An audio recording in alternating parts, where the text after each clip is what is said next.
अस्सलाम वालेकुम। मैं रियाज अहमद उत्तर प्रदेश से। ईरान अमेरिका जंग के बीच अमेरिका के राष्ट्रपति ट्रम्प ने प्रधानमंत्री मोदी को फोन किया। 24 दिनों तक फोन नहीं हुआ और तब भी नहीं हुआ जब प्रधानमंत्री मोदी ने युद्ध से ठीक पहले अमेरिका के सबसे गहरे दोस्त इजराइल की यात्रा की थी। एक और बात खटक रही है कि युद्ध शुरू होने के बाद पहली बार ट्रम्प और प्रधानमंत्री मोदी के बीच बातचीत हुई है, मगर ट्रम्प ने इस बातचीत को लेकर कोई ट्वीट नहीं किया। भारत में अमेरिका के राजदूत सर्जियो गौर ने ट्वीट किया, क्या राष्ट्रपति ट्रम्प का फोन आफ्टर थॉट था? मतलब पाकिस्तान को इतना बड़ा रोल मिल रहा, कहीं भारत को बुरा न लगे। भारत को भी फोन कर जो भरपाई कर लो, तो भारत को भी फोन कर लो, भरपाई कर लो। ईरान के साथ बातचीत में पाकिस्तान की भूमिका तय होने के बाद क्या बैलेंस करने के लिए ट्रम्प ने भारत के प्रधानमंत्री को फोन किया? इस वीडियो में हम ट्रम्प के बयानों का भी विश्लेषण करेंगे। क्या ट्रम्प वाकई इस युद्ध से निकलना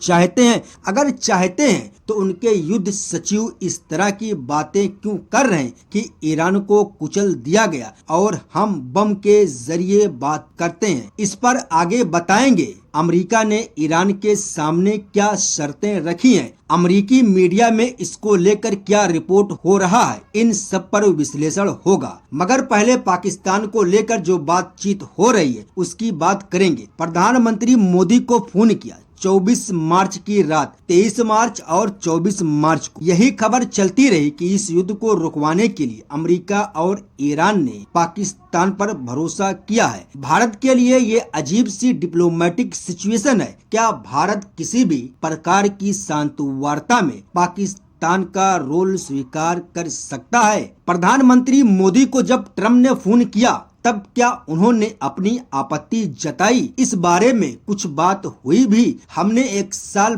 पहले विपक्ष के सांसदों के साथ अपने सांसदों को दुनिया के कई देशों में भेजा बताने के लिए कि पाकिस्तान आतंकवाद को पनाह देता है। न तो इसे लेकर कोई सवाल पूछ रहा है, न ही कहीं से कोई बयान आ रहा है। भारत के अखबारों में इस बातचीत को पहले पन्ने पर जगह दी गई। हेडलाइन से पाकिस्तान का संदर्भ गायब है। तो यही है कि ईरान के साथ अमेरिका बातचीत कर रहा है और इसमें पाकिस्तान की भूमिका बढ़ती जा रही है कि ट्रम्प ने प्रधानमंत्री को फोन किया। ये खबर तो है मगर पूरी खबर नहीं है। ट्रम्प ने इस बातचीत के बाद कोई ट्वीट नहीं किया। प्रधानमंत्री मोदी ने जरूर ट्वीट किया और उनके ट्वीट से साफ पता नहीं चलता कि अमेरिका, पाकिस्तान और ईरान की बातचीत को लेकर भारत की क्या प्रतिक्रिया है। पाकिस्तान के रोल को लेकर उनका नजरिया क्या है? सभापति जी, युद्ध की शुरुआत के बाद से मैंने पश्चिम एशिया के ज्यादातर देशों के राष्ट्राध्यक्षों के साथ 2 राउंड फोन पर बात की है। हम गल्फ के सभी देशों के साथ लगातार संपर्क में हैं। हम ईरान, इजराइल और अमेरिका के साथ भी संपर्क में हैं।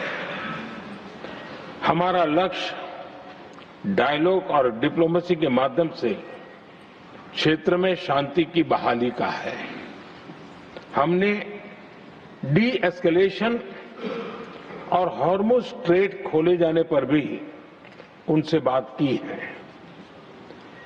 कमर्शियल जहाजों पर हमला और हॉर्मुज स्ट्रेट जैसे अंतर्राष्ट्रीय जलमार्ग में रुकावट अस्वीकार्य है।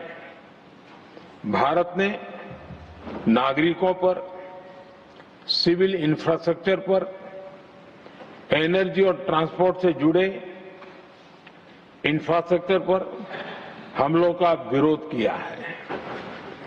भारत डिप्लोमेसी के जरिए युद्ध के इस माहौल में भी भारतीय जहाजों के सुरक्षित आवागमन के लिए सतत प्रयास कर रहा है। भारत ने इस समस्या के समाधान के लिए संवाद का ही रास्ता सुझाया है। इस युद्ध में किसी के भी जीवन पर संकट मानवता के हित में नहीं है। इसलिए भारत का सतत प्रयास सभी पक्षों को जल्द से जल्द शांतिपूर्ण समाधान के लिए प्रोत्साहित करने का है। प्रधानमंत्री मोदी ने ट्वीट में लिखा कि जल्द से जल्द शांति कायम हो। स्ट्रेट ऑफ हॉर्मुज की बात जरूर लिखी गई, मगर इस शांति प्रयास में भारत की कोई भी भूमिका होती तो क्या प्रधानमंत्री मोदी उसका जिक्र नहीं करते? कहीं ऐसा तो नहीं कि अखबार ने पाकिस्तान के असर को कम करने के लिए इस बातचीत को टॉप खबर के रूप में छाप दिया? अमेरिका के उपराष्ट्रपति जेडी वेंस इस्लामाबाद जाने की तैयारी में। ये खबर पहले पन्ने पर भी होनी चाहिए थी। अखबारों और चैनलों में क्या आपको भी चुप्पी का एहसास हो रहा है? कहीं कहीं बहस तो है, लेकिन स्पेशल मीडिया पर पाकिस्तान के रोल को लेकर ज्यादा चर्चा हो रही है। ट्रम्प ने प्रधानमंत्री मोदी से बात की, लेकिन उसके बारे में अपनी तरफ से कुछ नहीं कहा। लेकिन जब पाकिस्तान के प्रधानमंत्री शहबाज शरीफ ने ट्विटर पर पोस्ट किया कि पाकिस्तान मिडिल ईस्ट में चल रहे युद्ध को खत्म करने के प्रयासों का स्वागत करता है और पूरी तरह से अपना समर्थन देता है, यह इस इलाके और इसके बाहर शांति के लिए जरूरी है, अमेरिका और ईरान की रजामंदी हो तो पाकिस्तान इस युद्ध के सेटलमेंट के लिए सकारात्मक और ठोस बातचीत की मेजबानी कराने के लिए तैयार है। ये कराना सम्मान की बात होगी। शहबाज शरीफ के इस ट्वीट को राष्ट्रपति ट्रम्प ने रीट्वीट किया। उनकी इस बात को नोट करना चाहिए कि अगर अमेरिका और ईरान की रजामंदी हुई तो पाकिस्तान इस बातचीत की मेजबानी के लिए तैयार है। पाकिस्तान इस रोल में कैसे आया, जबकि चीन के साथ भी उसके अच्छे संबंध है? ऑपरेशन सिंदूर के समय इस तरह की बातें आई थी कि चीन ने पाकिस्तान की मदद की। फिर कुछ महीने बाद खबर आई पाकिस्तान ने सऊदी अरब के साथ डिफेंस डील भी की है। ऑपरेशन सिंदूर के बाद पाकिस्तान के सेना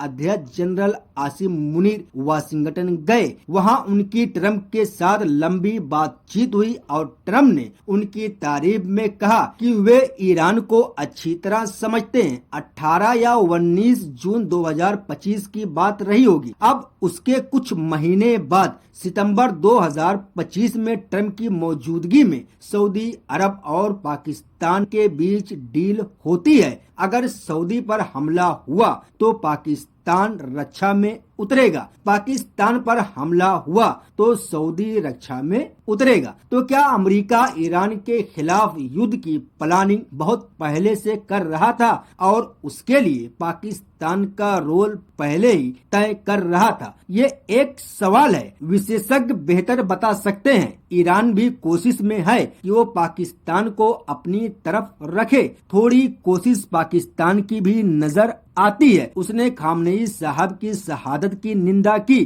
श्रद्धांजलि दी। ईद के मौके पर ईरान के नए सुप्रीम लीडर ने पाकिस्तान और अफगानिस्तान के बीच शांति के लिए पहल की पेशकश भी की। युद्ध के दौरान ईरान कई बार पाकिस्तान का शुक्रिया अदा कर चुका है। ऐसा लगता है कि सऊदी अरब चाहता है पाकिस्तान उसके लिए उतर ही जाए और ईरान चाहता है पाकिस्तान सऊदी अरब की तरफ से न उतरे। इसलिए जब भी सऊदी अरब पर हमला होता है, ईरान की तरफ से जवाब आता है कि उसने हमला नहीं किया, इजराइल का किया कराया हो सकता है। तो पाकिस्तान चीन से भी करीब, सऊदी अरब से भी करीब, ईरान के भी करीब, अमेरिका के भी करीब पाकिस्तान को मंच दिया जा रहा है या पाकिस्तान अपनी रणनीतिक समझबूझ से ये स्थान हासिल कर रहा है? इस सवाल का जवाब भी विशेषज्ञ दे सकते हैं। हमने 24 मार्च को अपने वीडियो में सवाल उठाया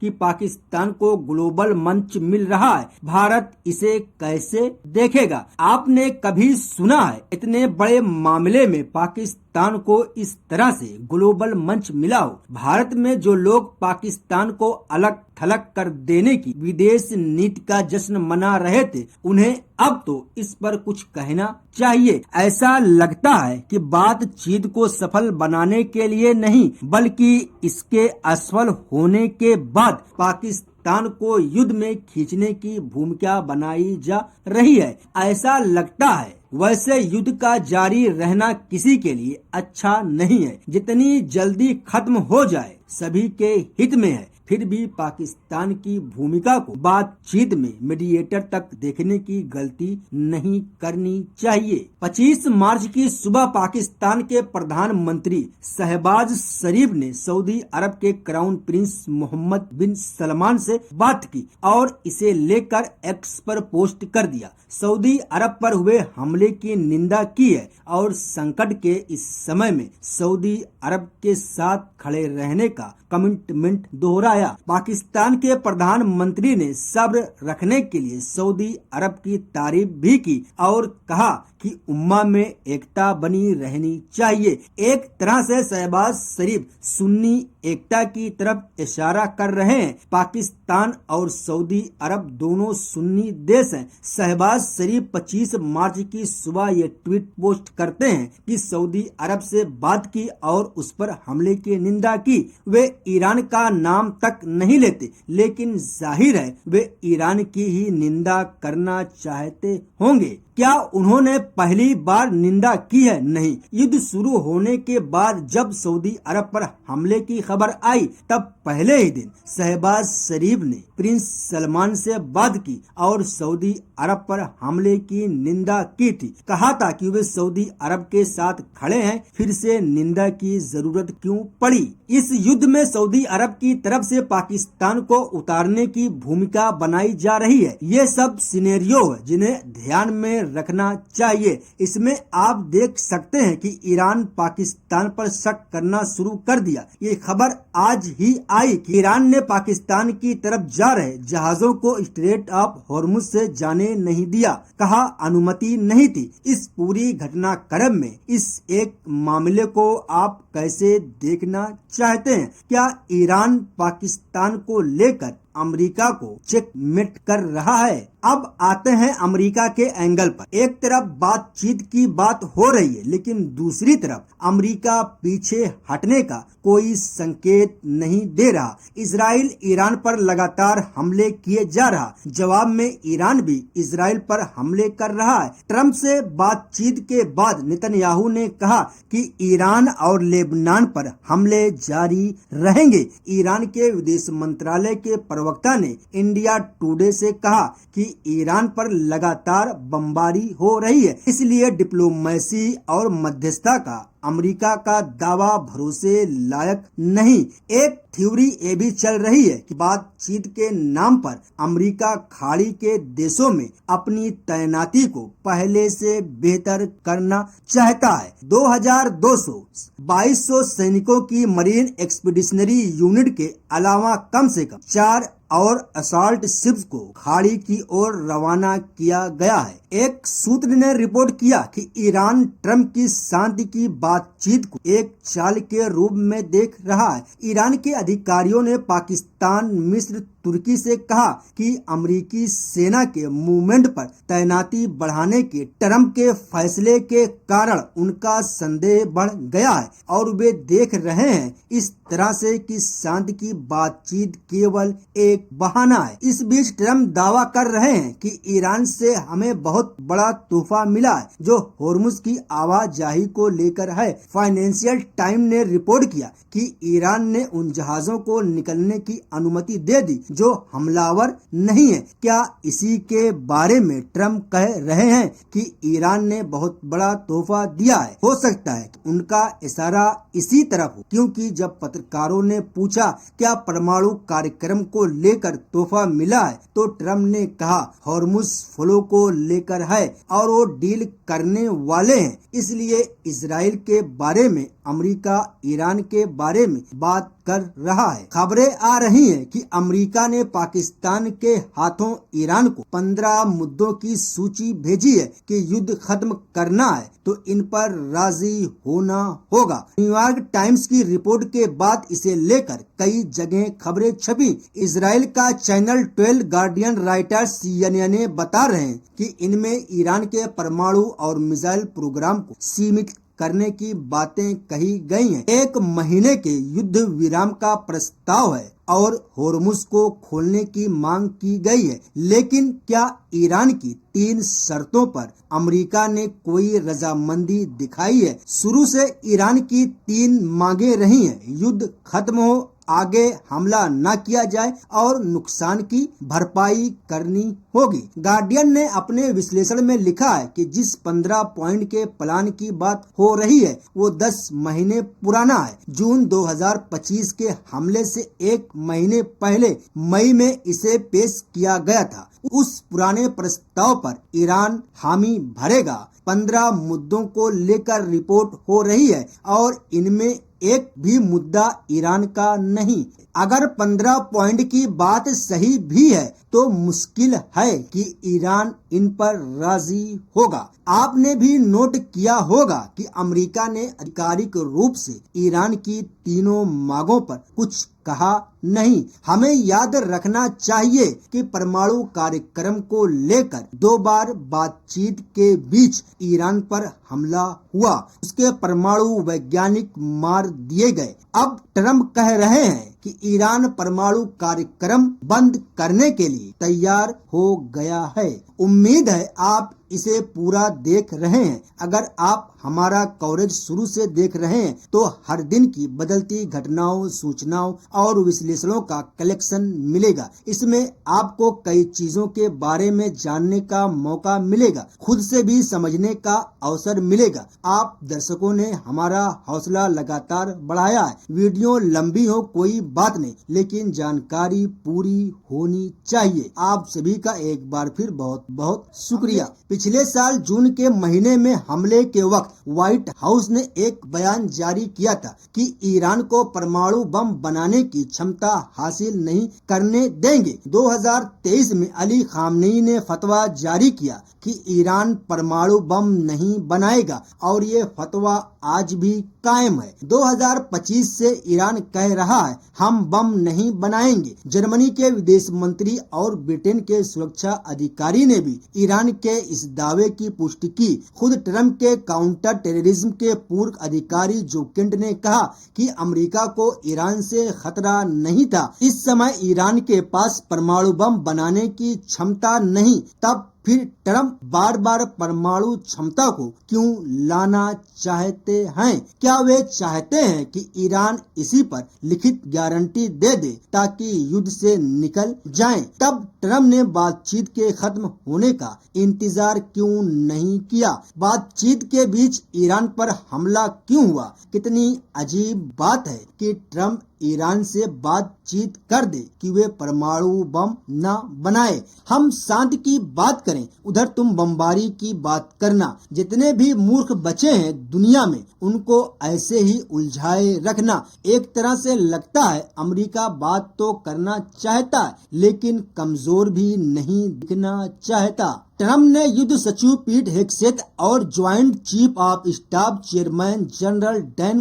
केन के सामने कह दिया कि ये दोनों नहीं चाहते कि बातचीत हो। ये यही चाहते थे कि हम जीतें। ट्रम्प के दावे के अनुसार 28 फरवरी को ही जीत गए, तो आप क्यों कह रहे हैं कि नहीं चाहते? याद कीजिए जब युद्ध शुरू हुआ और ट्रम्प को लगा कि ईरान की लीडरशिप खत्म हो गई, ईरान में सत्ता परिवर्तन 1-2 दिनों की बात है, तब उन्होंने जेडी वेंस का नाम लेकर कहना शुरू कर दिया। वेंस तो युद्ध के विरोध में थे, यानी जेडी वेंस को एक तरह से अपमानित कर रहे थे और खुद क्रेडिट ले रहे थे। अब उसी जेडी वेंस का नाम आ रहा है कि वे ईरान से बातचीत के लिए इस्लामाबाद जा सकते हैं। जेडी वेंस अमेरिका के उपराष्ट्रपति हैं, जिस बातचीत का जिम्मा शुरू से ट्रम्प के दामाद कुशनर और उनकी पसंद के दूध स्टीव विटकॉफ पर था। अब उसमें जेडी वेंस क्यों शामिल किए जा रहे हैं? हमने जेडी वेंस के ट्विटर हैंडल पर देखा तो पाया कि ट्रम्प के युद्ध को लेकर उन्होंने गिनती के ही बयान जारी किए हैं। आखिरी बार 14 मार्च को इराक में हुए विमान हादसे को लेकर शोक संदेश पोस्ट किया था। लंबे समय तक जेडी वेंस ने चुप्पी साधे रखी। सूत्रों के हवाले से रिपोर्ट होने लगा कि ईरान ने ट्रम्प के दूत विटकॉफ और दामाद कुशनर से बात करने से इनकार कर दिया है। इन पर धोखा देने का आरोप लगाया है और इनकी जगह जेडी वेंस से बात करने की मांग की है। इसलिए ट्रम्प ने जेडी वेंस के नाम पर मोहर लगा दी। तो क्या इस बातचीत को दिशा ईरान दे रहा है? क्या उसी के कहने पर ट्रम्प को युद्ध विरोधी जेडी वेंस को बातचीत में शामिल करना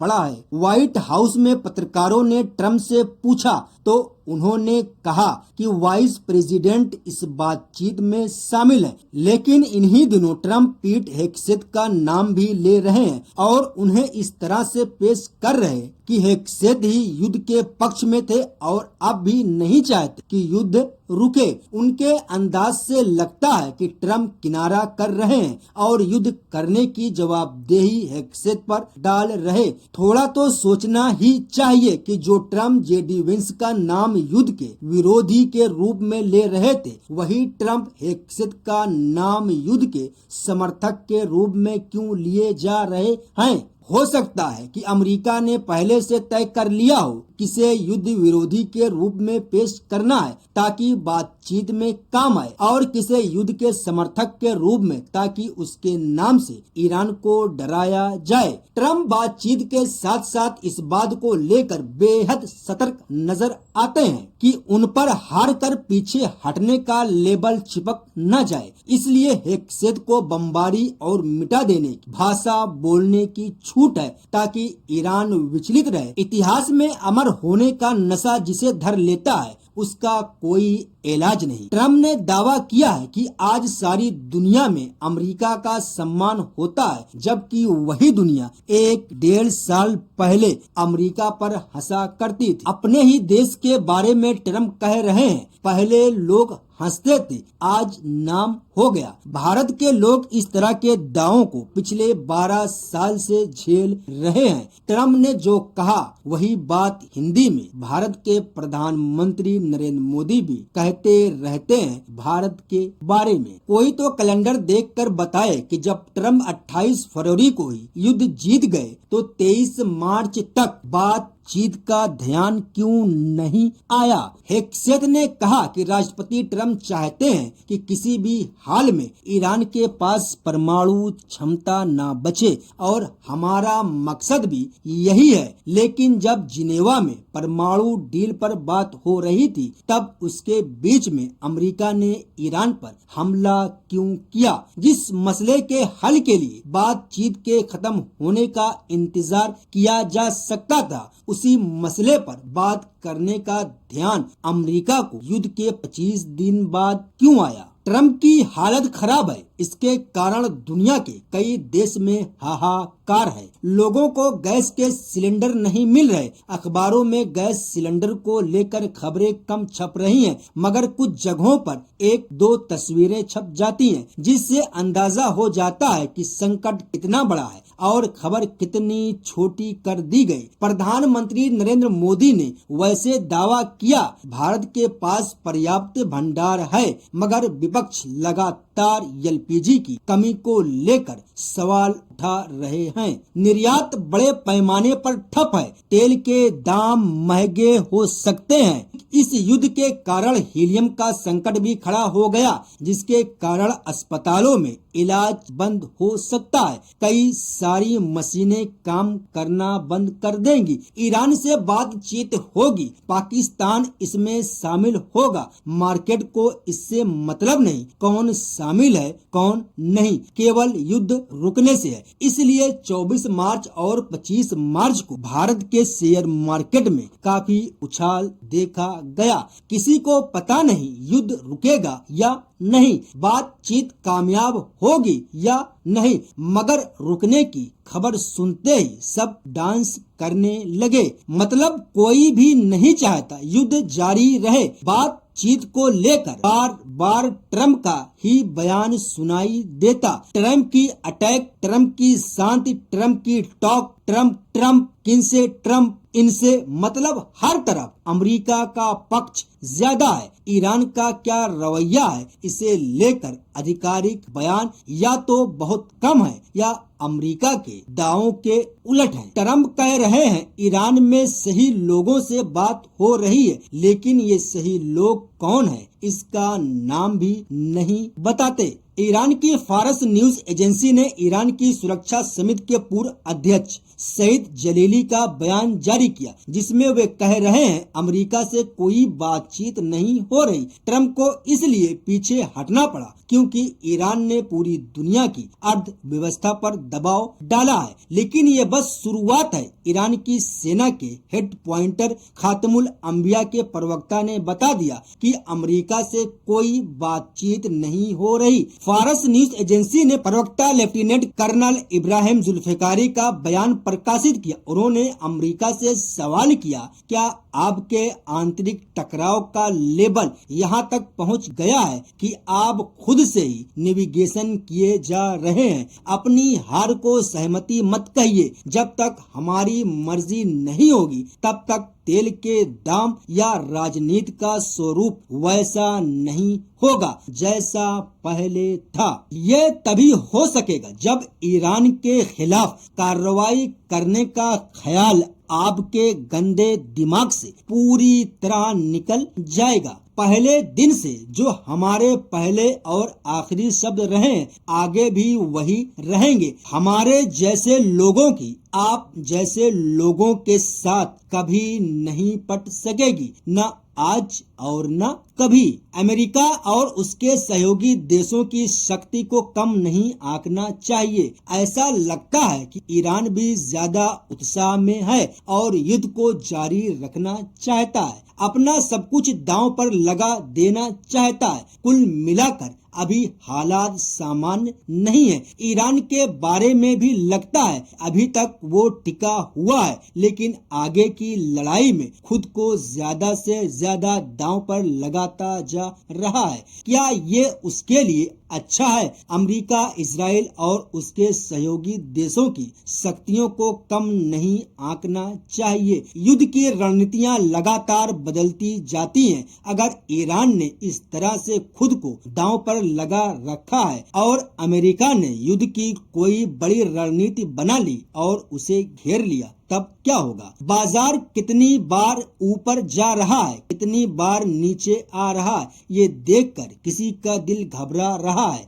किसी को अवसर मिल रहा, केवल बयानों के आधार पर अच्छी बात है युद्ध रुके, मगर अभी तक युद्ध रुकने और रुकवाने के बयान ही आ रहे हैं, रुका नहीं है। दुनिया में जो परेशानी आई है वो हर दिन बड़ी होती जा रही है। 28 फरवरी के आसपास सवाल था, ट्रंप ने ईरान पर हमला क्यों किया? 25 मार्च को दूसरा बड़ा सवाल हो गया कि जो भी मकसद बनाए वो पूरे कहाँ हुए? ट्रंप कहते हैं सारे मकसद पूरे हो गए, रिजीम चेंज हो गया, लेकिन जो भी इस वक्त सत्ता में है वो पहले से किन मायनों में अलग है। जब तक बमबारी की खबरें आ रही हैं तब तक मानकर चलिए कुछ भी नियंत्रण में नहीं है। बातचीत के शगुफे के बाद एक और चीज हुई है, युद्ध से हुए नुकसान से लोगों का ध्यान हटा दिया गया। इसी के साथ इस वीडियो में पर खत्म करते हैं। मिलते हैं अगली वीडियो, तब तक अपना ख्याल रखिएगा। जय हिंद, जय उत्तर प्रदेश, अस्सलाम वालेकुम।